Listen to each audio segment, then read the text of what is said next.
This is CGTN, China Global Television Network. Moving on now, global ratings agency Fitch has warned Tunisia of the risk of delay to an IMF program that will help alleviate the country's large financing pressures.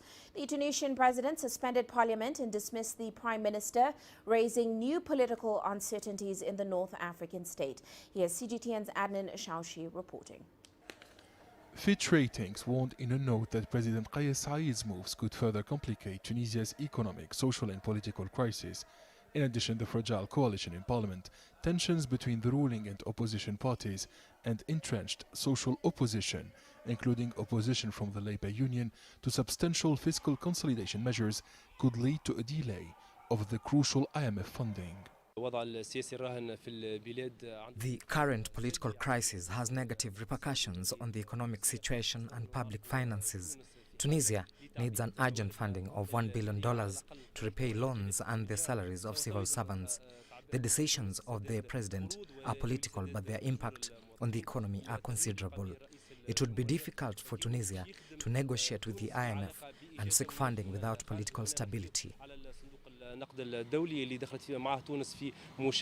The global credit rating agency noted that the Tunisian president's actions raise new political uncertainties for the North African state and whose economy has struggled to recover from the Arab Spring Revolution more than 10 years ago.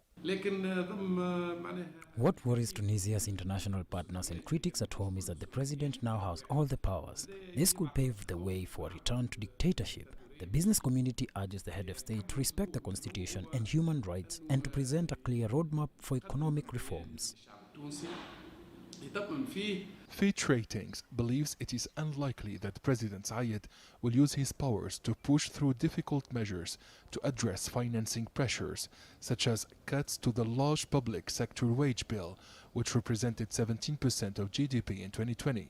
Analysts say such action would be unpopular and could coalesce social pressure against him. I disagree with Fitch analysis on this point. The president has the power to implement any reform and has the support of the population. International donors are looking for one interlocutor to discuss the necessary reforms. The problem in Tunisia has always been the instability of governments and state negotiators.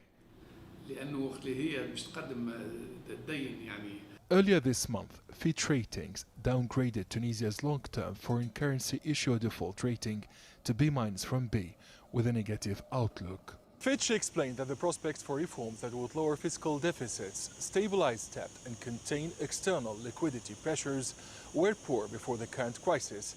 In addition, financing pressures will continue to mount in the absence of strong reforms and external support. Adnan Shaushi, CGTN, Tunis.